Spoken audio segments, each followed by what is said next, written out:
The Warren family lasted 5 days in the house on Black Hollow Road. On the 6th, their daughter Emma was gone. They left without packing, barefoot in the rain, leaving dinner half-eaten on the table. The house was never sold again. What they discovered in that house, buried in the walls and scratched into the floorboards, was never officially recorded. But the journals left behind tell the story, and it's one that still haunts this quiet Kentucky town. Black Hollow was a forgotten road in Appalachia, 20 minutes outside Jackson, Kentucky. Overgrown trees, one narrow lane, and a sharp decline toward a dead-end property at the base of a hill. Locals called it the Leaning House, a 1920s wooden home with a warped foundation and a crooked chimney. It had no power, no internet, and no neighbors. Just silence, trees, and the scent of damp earth. It sat abandoned for nearly 4 decades, until the Warrens moved in. The Warrens weren't thrill-seekers. They were just a quiet family from St. Louis. David Warren, a retired construction worker. Lydia Warren, former librarian, lover of antique restoration. Emma Warren, 14 years old, shy, homeschooled. They bought the house cheap, planning to fix it up, live simply, and stay disconnected from technology. They were excited, but something was waiting for them. On their first night, Lydia noted strange scratches inside the closet of the master bedroom. Circular patterns etched deep into the wood, as if with a knife. She assumed they were old markings, until she found fresh wood shavings on the floor beneath them in the morning. Outside, Emma was exploring the shed when she found a child's shoe buried in dry hay, with the name Marla written inside. David, checking the basement for mold, noticed a brick wall that didn't match the original layout. It looked newer, poly-sealed. That night, they heard a loud thump, like furniture falling, in the basement. But when they checked, nothing had moved.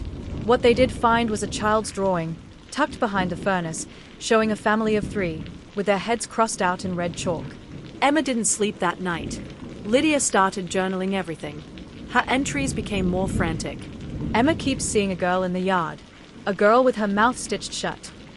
The kitchen clock runs backward every night from 2:13 to 2:38, then stops. The name Marla appeared in the dust on Emma's bedroom mirror, even though we'd wiped it clean. David insisted it was just the old house playing tricks, but Lydia wasn't so sure. David finally broke through the basement wall. Behind it, a small, sealed room with doll parts hanging on twine, and in the center, a wooden chair bolted to the floor, facing a mirror.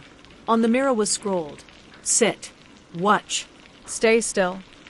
They left it untouched and went upstairs.